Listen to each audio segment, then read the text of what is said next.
Buenos días a todos, bienvenidos. Muchas gracias por estar acá. En nombre de la Asociación de Empresarios Gallegos del Uruguay, queremos agradecerles a todos por su presencia.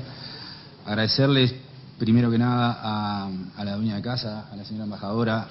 Aurora Díaz Rato, por habernos permitido estar aquí. Agradecer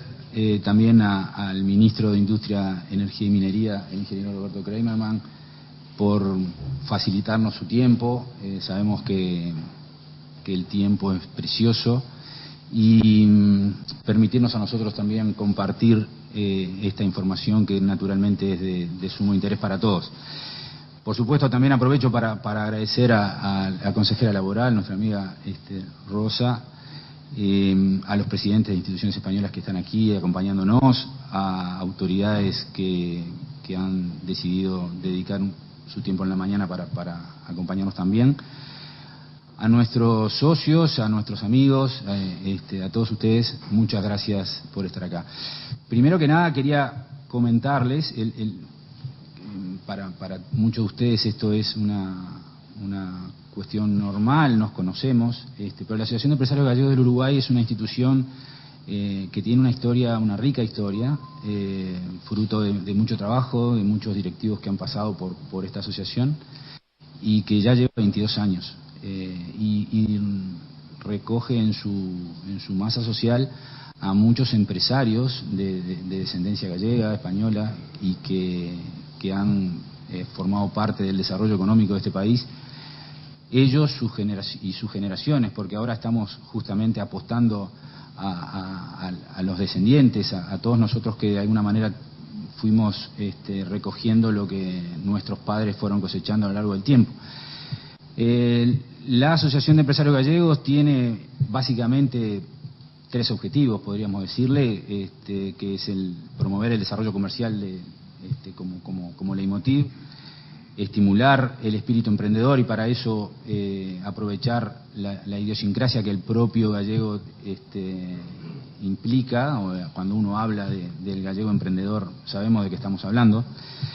Y hay un aspecto importante que tiene que ver con este tipo de actividades, que queremos nosotros ser facilitadores del desarrollo comercial. Facilitadores implica hacer este tipo de instancias, favorecer que este tipo de instancias se den, informar a nuestro colectivo social y a nuestro colectivo empresarial de aquellos temas que son de sumo interés. En particular, cuando en algún momento visitamos al señor ministro en su despacho, surgió hace ya un tiempo la iniciativa de poder compartir este tipo de información. Y en el interín hubieron un par de cosas muy interesantes. La primera, que además tenía que ver con todo esto, es que el gobierno anunció sus planes industriales. Y básicamente para 6 sectores de la actividad que consideró estratégicos, que sumado a otro hito que aconteció en estas últimas semanas, nos parecía que venía muy bien a cuento esa combinación, que era la aprobación de la ley de participación pública-privada, que además nos vincula con el exterior y particularmente a nosotros eso nos va y mucho. En particular la señora embajadora entendió que esto era una oportunidad también formativa y por eso nos facilitó sus instalaciones y de verdad, Aurora, le queremos agradecer muchísimo por el gesto. Muchísimas gracias, Jorge. Es un gusto tenerles a todos ustedes, señor ministro, y a todos ustedes a este centro, que es un centro de la cooperación española. Es un centro regional que dedica sus esfuerzos a prestar un espacio para el intercambio de experiencias y buenas prácticas de altos funcionarios, pero que también se presta se facilita para actividades de formación nacionales, como es el caso con instituciones públicas, como es en este caso con el IGAPE, y con asociaciones de la sociedad civil como la siempre muy dinámica Asociación de Empresarios Gallegos del Uruguay. No quiero quitarles más tiempo que a las palabras del ministro, que es lo que todo el mundo ha venido a escuchar, dar las gracias al IGAPE y felicitarle por la iniciativa a la asociación y al ministro por estar aquí hoy con nosotros. Bueno, muchas gracias.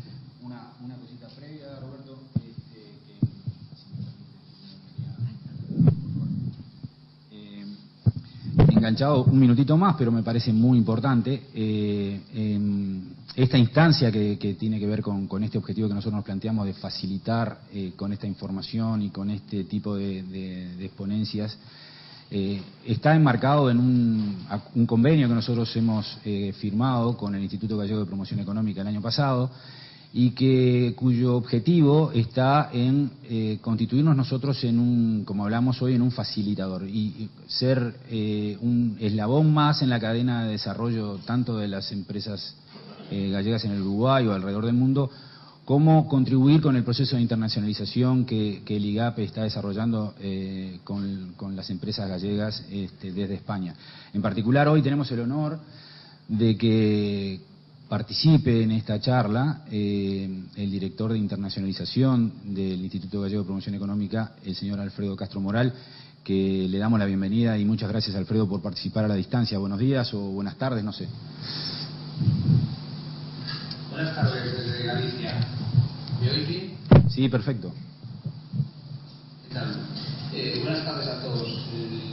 señor ministro, la embajadora, presidente, amigo Jorge. Pues aquí desde Galicia estamos el señor Leopoldo Yeste y yo en representación de la Consejería de Economía e Industria. Como sabes, Jorge, estaba anunciada la presencia de nuestro consejero,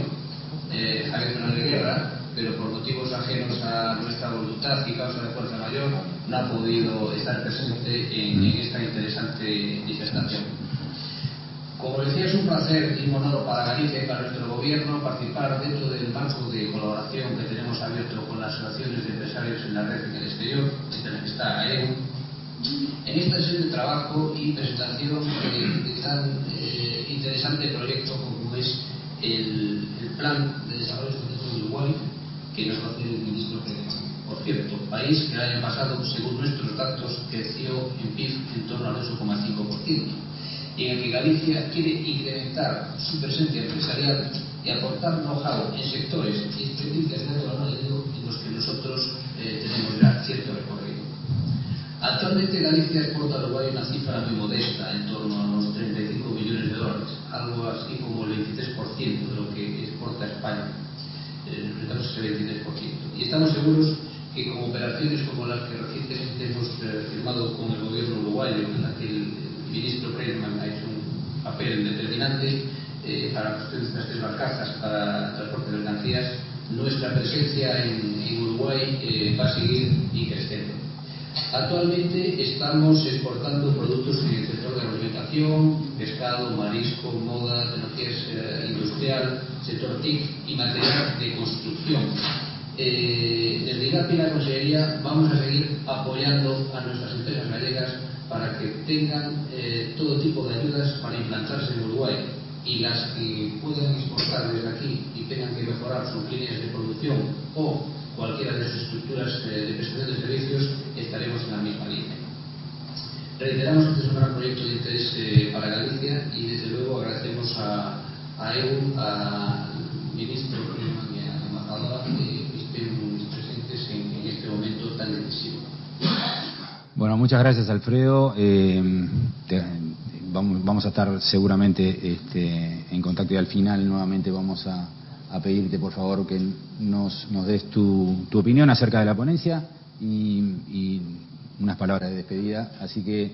desde ya te agradecemos por haber postergado también tu almuerzo, que sabemos que estamos con esas 5 horas de diferencia que a veces nos complican un poco la logística. Simplemente un tema de logística nada más. Vamos para organizar las preguntas a disponer de nuestras secretarias Patricia y María Eugenia, que quien desee hacer una pregunta concreta, ellas les facilitarán una hoja como para escribirlas, nos la hacen llegar y nosotros se las planteamos al señor ministro, que en este momento toma la palabra para hacerse dueño de la presentación. Muy bien, buenos días a todas y a todos. En primer lugar, muchas gracias, señora embajadora, y felicitaciones porque recién estuvimos recorriendo este magnífico lugar de la cooperación española, que realmente es un orgullo para nuestro país y para las relaciones que mantenemos entre los dos países. Nuestro saludo también a las autoridades del Gobierno de Galicia, con quien nos une un cariño muy profundo y con el cual hemos trabajado recientemente, como él mismo expresaba, en algunos desarrollos para la industria nacional. Así que un saludo en la distancia, que gracias a las telecomunicaciones no es lejanía, sino en este caso cercanía. Y un saludo también a esta iniciativa de la Asociación de Empresarios Gallegos del Uruguay, que comprendiendo profundamente las relaciones existentes y la importancia entre Galicia y Uruguay, entre España y Uruguay, pero en este caso entre Galicia, y la importancia de lo que son los agentes de cambio, lo que son, en definitiva, las personas de origen gallego que están en Uruguay y las personas de origen uruguayo que están en Galicia y que son, en muchos países está el ejemplo, y creo que nosotros lo estamos tratando de seguir, aunque sea más recientemente, de ese intercambio mutuo, de esas diásporas respectivas, que están muy integradas además en los países. Todos tenemos familiares, como en este caso en Galicia, y que por lo tanto son un mecanismo muy eficiente para incrementar las relaciones de inversión y las relaciones comerciales entre los dos países. Así que muchísimas gracias a todos por esta invitación. Y bueno, nos han pedido visualizar la estrategia de desarrollo del país. Decía visualizar porque en definitiva es una sintética presentación que trata de mostrar los principales puntos en que venimos trabajando desde el periodo anterior, pero profundizando en este periodo con nuevas herramientas, y esas nuevas herramientas tienen que ver con el rol de las inversiones, uno de los 5 puntos críticos de la política industrial, de la política productiva. Vayamos entonces rápidamente, si les parece, para dar lugar después a las preguntas, a lo que visualizamos como principales lugares de inversiones y ambiente de inversiones en Uruguay y posibilidades entonces de desarrollo conjunto y comercial. Para eso, el resumen que contextualiza la situación uruguaya y la situación internacional. Resumen que cada vez hay que actualizar, ¿verdad? Porque está bastante cambiante en líneas generales, más que nada la situación internacional. El contexto nacional, no por conocido, nos lo deja repetir, porque primero ya lo motiva para seguir con las otras diapositivas, pero por otro lado para saber de que el desafío es muy grande de poder seguir manteniendo estas tasas, como bien me señalaba el señor director de Galicia, una tasa de crecimiento promedio del 6,4%, que este año, a pesar de las vicisitudes mundiales, se va a mantener, una inversión del 19% del Producto Interno Bruto, que es históricamente de las más altas que ha tenido el país, que ha sido siempre del orden del 10-12%, y bueno, 19% además de un Producto Bruto que va a alcanzar los 50.000 millones de dólares, más o menos según la tasa de cambio que esté a fin de año, que a esta altura se torna un poquito más impredecible. El monto de las exportaciones se ha triplicado en los últimos años, alcanza 11.000 millones de dólares en bienes y servicios, y sabemos que el número suena más impactante porque los servicios han crecido a superar 2.000 millones de dólares entre turismos y servicios logísticos. Buenas cifras que no son más que la cara vista del crecimiento económico, pero la cara social lo refleja. El desempleo se ha reducido a niveles menores al 6%, anda oscilando en esos números, a veces 6 y poquito, a veces un poquito menos que 6 como la última proyección. Aumento de los empleos formales e importante crecimiento del salario real, y se han logrado mejoras sociales sustantivas, reducción de la pobreza y la marginación, fuerte mejora de los indicadores de salud, como mortalidad infantil y tantos otros que el país tiene. Como decimos en esta diapositiva de contexto nacional,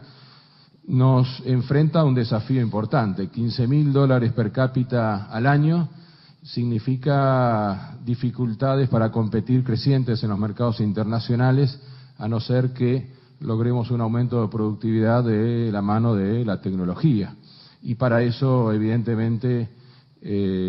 la tecnología no es lo único, y cuando nos referimos a tecnología no lo hacemos solo en el sentido de equipamiento, sino también de sistema de gerenciamiento. Evidentemente, este es uno de los puntos críticos que el país va a tener, junto con el hecho de que el crecimiento logró reducir la desigualdad, pero lo hizo en valores por ahora relativamente marginales. La desigualdad se reduce en 3 puntos en el índice de Gini y llega a 0,41, pero obviamente ese valor que entre 0 y 1 indica mínima y máxima desigualdad, países de mayor desarrollo relativo o similares a veces a Uruguay lo mantienen en valores inferiores. Así que el contexto nacional, como sabemos, es positivo, con mucho movimiento en los últimos tiempos, pero sin ninguna duda con valores que se siguen afirmando, como se denotan en las gráficas que algunos de ustedes conocen, los que ya han visto alguna parte de la presentación. Prometo que la segunda parte es un poco distinta. Entonces, con la tasa de crecimiento, que este año se proyecta para el 6%, una tasa de crecimiento que acá en el cuadro de la derecha, con un poquito de falta de humildad, nos colocamos como crecimiento del tipo casi asiático, pero es por un año. Los asiáticos hace como 15 que vienen siguiendo el tema, ¿verdad? Ahora, en promedio creo que la región sigue creciendo y sigue creciendo al 6%, y esto es una buena noticia. Evidentemente, un papel destacado de la industria, que a lo largo de los últimos 8, casi 9 años, ha venido creciendo fuertemente, y lo ha hecho a partir de la crisis del 2002, lo cual todos decimos era fácil de ahí porque había caído mucho. El sector industrial uruguayo tiene menor peso relativo que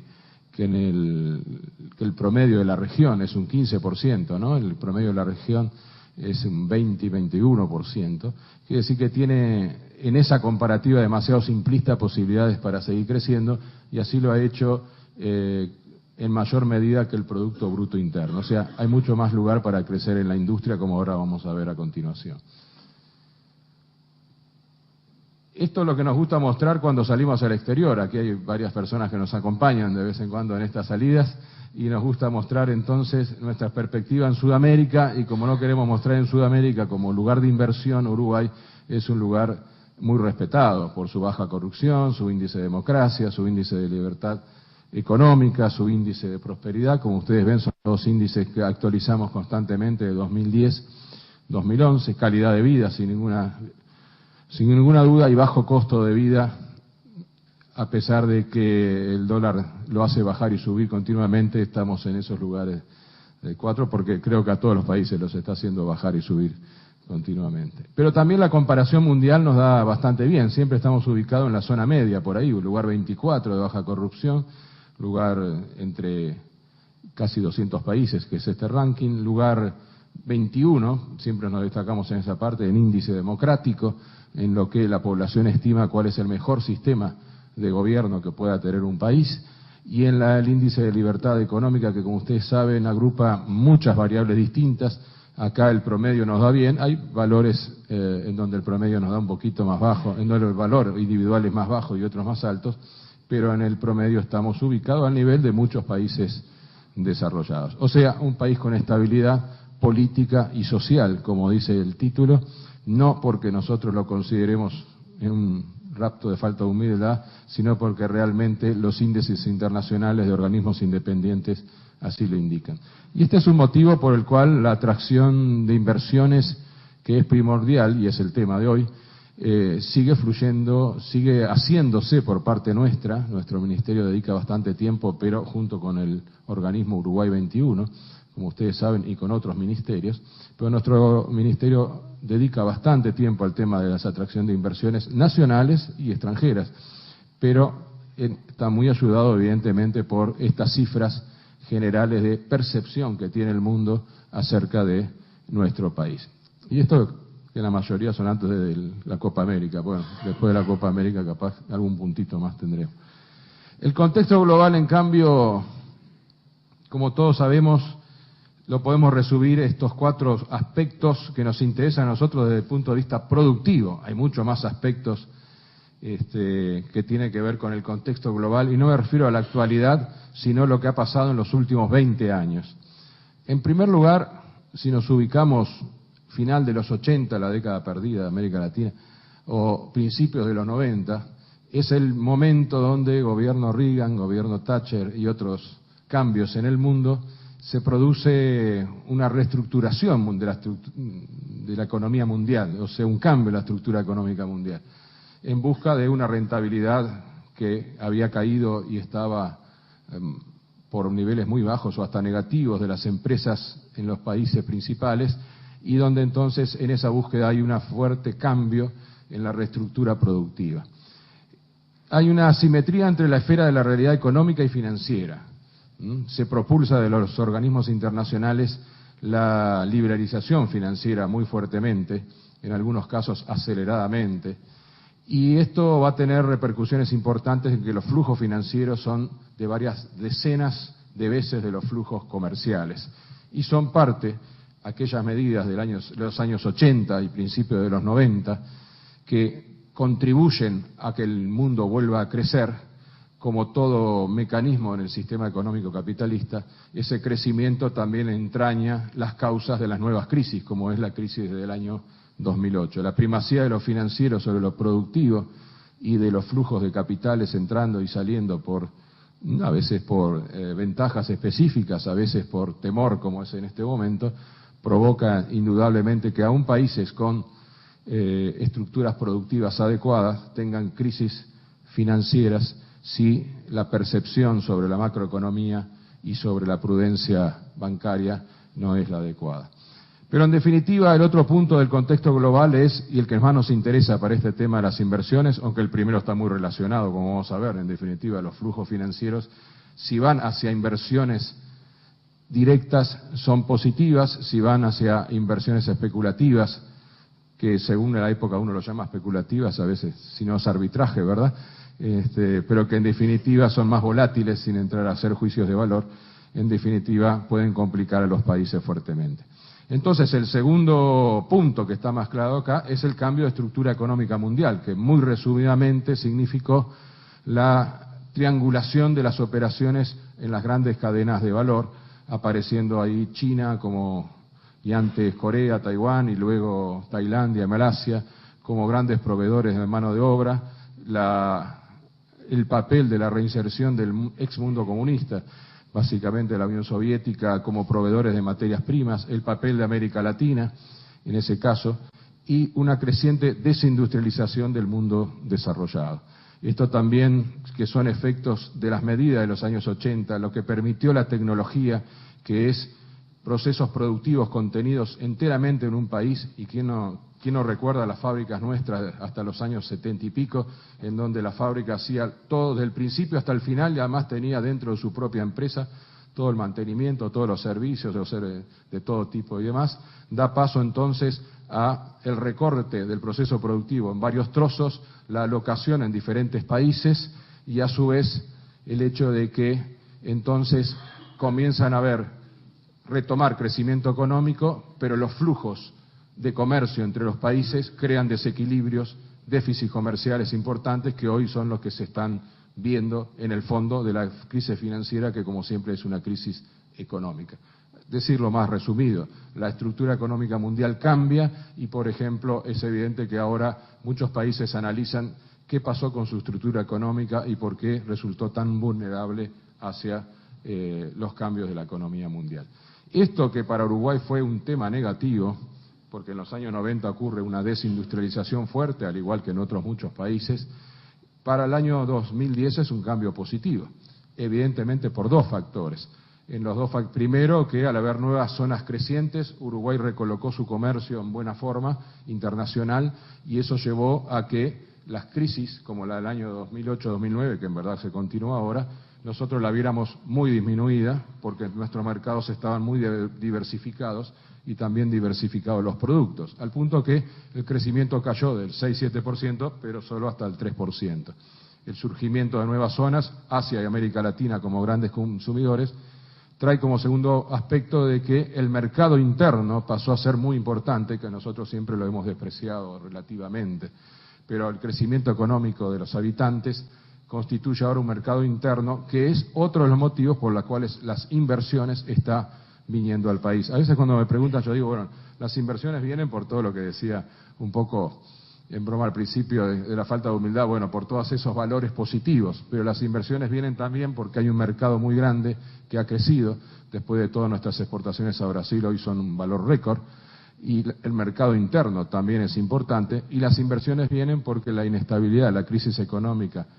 en los países desarrollados implica dificultades de colocación y por lo tanto posibilidades de colocación de capital en lugares donde haya mayor tranquilidad económica, y si la hay, como en Uruguay, mayor tranquilidad jurídica. En ese caso somos un lugar bastante razonable para invertir.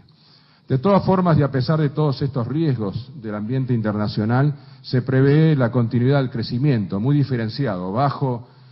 en Estados Unidos y en Europa, muy alto en China, India y demás, y de mediano alto, o sea, del orden del 4 o 5%, en el caso de Uruguay del 6%, en las economías de América Latina. Fuertes turbulencias, nuevo rol de economías emergentes, que hacen que se integre mucha gente al sistema económico mundial. Y siempre lo ejemplifico con algo que viene de mi pasado, o sea, cuántos calzados usan las personas. Y siempre lo veíamos de que las personas cada vez usan más calzados, porque en definitiva que ahora usan 2,5 pares de calzado por habitante en el mundo, antes era 2,2, antes fue 1,9, porque en definitiva lo que está ocurriendo es que amplias zonas que eran de población, que eran marginales, hoy se integra la economía mundial y uno de los parámetros es, si se quiere, cómo empieza a vestirse, otro es cómo consume alimentos y el tercero cuánto acero consume, y eso tiene que ver con estas discusiones sobre el hierro, digamos. Esto hace que haya una demanda fuerte de recursos estratégicos, de alimentos, de metales y de energía, y que muchas de las inversiones hacia Uruguay se orienten entonces en estas líneas que el país dispone. En abundancia, alimentos, porque después de todo lo que tenemos es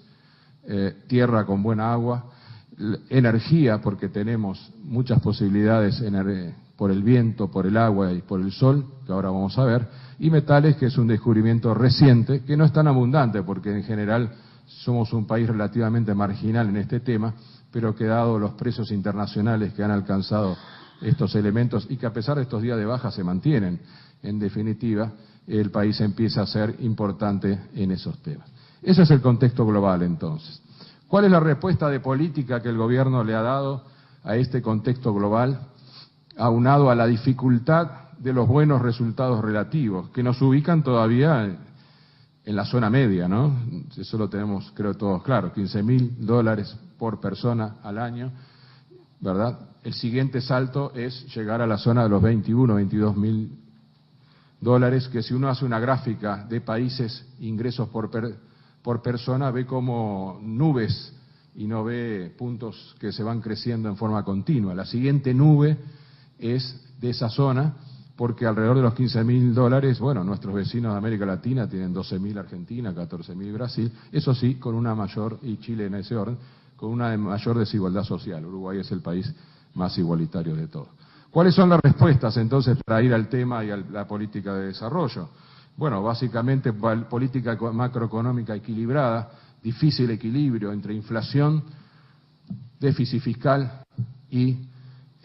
tipo de cambio. Tan difícil equilibrio que ahora esto cambia rápidamente, pero el juego del gobierno en este sentido es el pragmatismo en ir conteniendo las variables relativamente, que hasta hace poquitos días la inflación era, capaz que vuelva a serlo, uno de los factores, no dejarla pasar a 2 dígitos, está contenida ahora sobre el 8%, o el déficit fiscal, nunca dijimos en definitiva que tenía que ser 0, porque en parte estamos tratando de que el tipo de cambio y otros factores estén mantenidos dentro de valores razonables,